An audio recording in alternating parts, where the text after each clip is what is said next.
Assalamualaikum, hai, welcome to my YouTube channel. Acha here.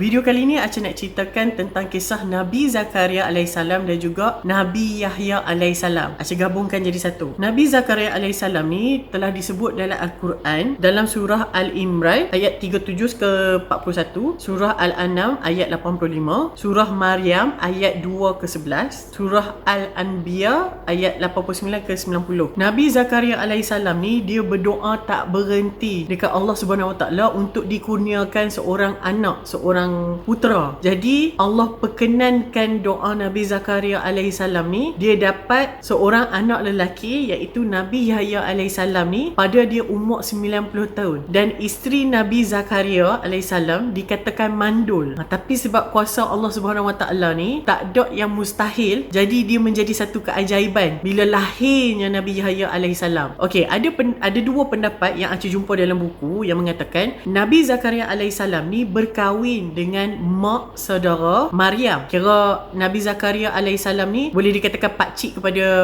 Maryam, dan boleh jadi Nabi Yahya alaihissalam ni bersepupu dengan Siti Maryam. Nabi Zakaria alaihissalam ni merupakan nabi yang memimpin Bani Israel. Jadi waktu zaman Nabi Zakaria alaihissalam ni, Bani Israel ni kira depa ni kembali semula lah buat benda-benda yang mungkar dalam kehidupan. Lepas tu penuh dengan kemaksiatan. Lepas tu buku kitab Taurat yang telah diajarkan oleh Nabi Musa alaihissalam ni, depa ni tokok tambah dan ada benda yang depa ubah. Jadi ni tugas Nabi Zakaria alaihissalam ni untuk memimpin depa ni. Nabi Zakaria alaihissalam ni berdoa tak berhenti dekat Allah Subhanahu Wa Taala sebab nak anak. Jadi Allah kabulkan doa dia ni waktu dia umur 90 tahun. Bayangkan waktu umur 90 tahun dia ni kira macam dah tua, rambut dah putih, dapat anak lelaki yang diberi nama Yahya dan juga menjadi seorang nabi, Nabi Yahya alaihissalam. Mak kepada Siti Maryam ni kehilangan suami dia iaitu bernama Imran, bapa kepada Siti Maryam, waktu dia tengah mengandungkan Siti Maryam. Kira bapa kepada Maryam, Imran ni adalah seorang pemimpin Bani Israel. Jadi disebabkan tu Nabi Zakaria alaihissalam ni kira ditugaskan untuk menjaga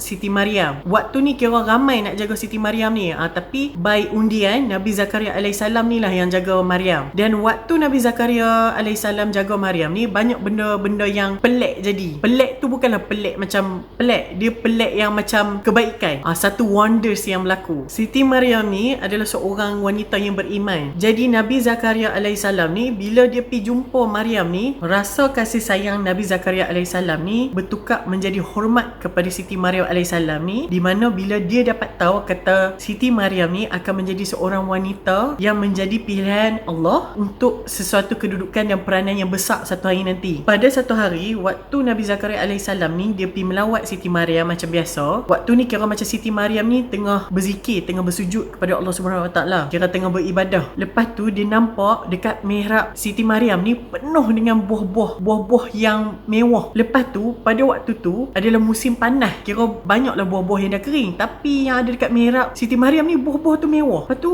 Nabi Zakaria ni macam pelik lah. Nabi Zakaria kata, mana hang dapat buah-buah ni? Sebab sekarang ni dah lah musim panas. Lepas tu aku tak rasa macam ada orang main melawat hang. Siti Maryam pun menjawab, dia kata buah-buah ni semuanya rezeki daripada Allah Subhanahu Wa Taala tanpa dia perlu minta apa-apa. Lepas tu Siti Maryam ni tanya Nabi Zakaria alaihissalam ni, kenapa yang hang pelik aku ada buah-buah ni? Bukankah Allah Subhanahu Wa Taala ni yang maha berkuasa, dia boleh memberi segala rezeki kepada sesiapa yang dia kehendaki dalam bilangan yang tidak ternilai besarnya. Jadi itulah kisah Nabi Zakaria alaihissalam ni menjaga Siti Maryam, ada dalam surah Ali Imran ayat 42 ke 44, dan kisah ni ada diceritakan dalam surah Ali Imran ayat 35 ke 37. Nabi Zakaria alaihissalam ni dia seronok bila dia dapat menang undian untuk jaga Siti Maryam ni. Kira dia berikan penuh kasih sayang dan jaga Siti Maryam ni seperti anak dia sendiri, dan dia ni tak pernah berhenti jenguk Siti Maryam ni. Dan kasih sayang Nabi Zakaria alaihissalam ni sampaikan berubah rasa jadi hormat kepada Siti Maryam ni, sebab Siti Maryam ni adalah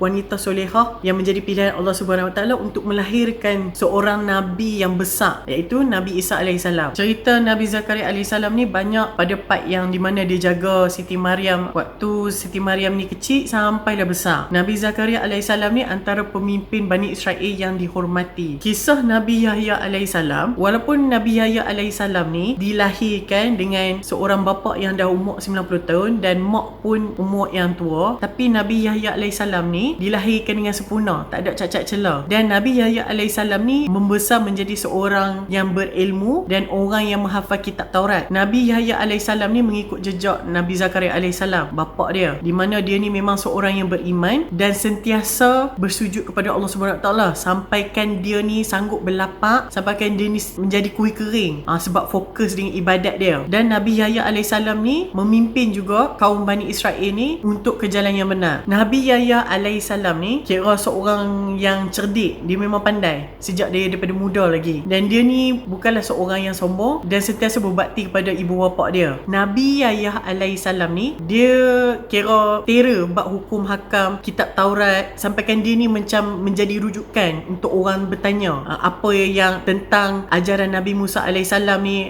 Nabi Yahya ni kira dia terror sebab dia pandai. Lepas tu Nabi Yahya alaihissalam ni dia jenis yang berani, dia tak kisah, dia jenis dia kuat dengan pegangan dia. Dia tak kisah orang nak caci maki dia ke apa ke, dia tetap dengan kebenaran dia. Jadi Nabi Yahya alaihissalam ni dia banyak memperbetulkan orang-orang Bani Israel yang membuat maksiat, yang membuat kemudaratan, dan makin lama orang-orang Bani Israel ni depa ni sampaikan ubah kitab Taurat ni. Jadi Nabi Yahya alaihissalam ni dia selalu mengingatkan dekat orang yang berdosa supaya cepatlah bertaubat. Dan bila ada orang yang nak bertaubat, Nabi Yahya alaihissalam ni akan mandikan depa dengan air sungai Jordan. Mandikan depa ni bukanlah macam maksud dia nak menyucikan depa ni daripada dosa. Dia macam nak memberi tanda lah, kata okey, orang ni dah bertaubat. Macam nak bagi petanda sahaja. Tapi kalau ikut kepercayaan Kristian, kira mandian Nabi Yahya alaihissalam ni adalah mandian untuk menyucikan dosa. That's why lah ada istilah yang diberi nama John the Baptist. Nabi Yahya alaihissalam ni dia kira dibunuh pada usia muda, waktu dia umur 30 tahun. Pada masa ni ada seorang raja yang mentadbir Palestin bernama Herodes. Herodes ni dia nak berkahwin dengan anak saudara dia yang bernama Herodia. Herodia ni memang perempuan yang cantik lah, dan dia seronok bila bapa saudara dia ni nak kahwin dengan dia. Sebab Herodia ni dia ni kira macam perempuan yang gila kuasa. Jadi bila depa ni nak berkahwin, Nabi Yahya ni menentang benda tu sebab benda tu haram. Bapa saudara tak boleh kahwin dengan anak saudara. Disebabkan fatwa Nabi Yahya alaihissalam ni mengharamkan benda tu, dan benda ni tersebar dekat bandar ni. Bila tersebar, dia menjadi perbualan lah dengan penduduk apa semua. Jadi penduduk ni kira macam mengutuk lah benda tu, membuatkan Raja Herodes ni malu lah dengan fatwa Nabi Yahya alaihissalam ni. Jadi disebabkan Herodia, anak saudara si Herodes ni, nak sangat kahwin dengan Raja Herodes ni, dia ni kira macam dah siap dah pakaian,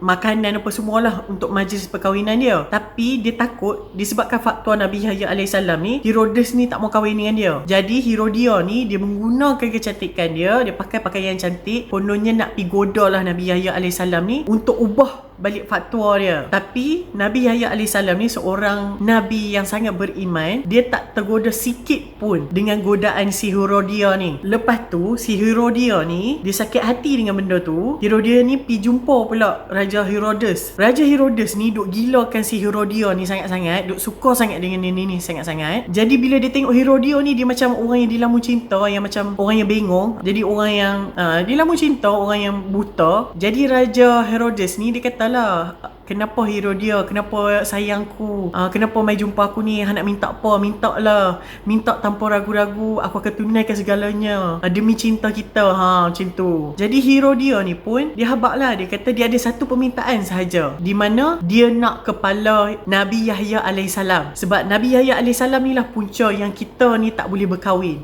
Jadi Raja Herodes ni pun macam orang yang dilamun cinta, dia tak cakap banyak, dia terus arahkan tentera-tentera dia untuk tangkap Nabi Yahya Yahya alaihissalam. Dan bila Nabi Yahya alaihissalam ni menghadap depa dan berdepan dengan Herodia yang tersenyum dan seronok lah, Herodes ni ikut cakap dia. Dan tanpa ragu-ragu, Herodes ni mengarahkan depa penggal kepala Nabi Yahya alaihissalam semata-mata untuk berkahwin dengan anak saudara dia sendiri, Herodia ni. Kisah Nabi Yahya alaihissalam ni ada disebut dalam surah Ali Imran ayat 38 ke 41 dan surah Al-Anbiya ayat 89 ke 90. Jadi itu saja kisah Nabi Zakaria alaihissalam dan juga anak dia Nabi Yahya alaihissalam. Kalau ada apa-apa hangpa nak share, boleh komen.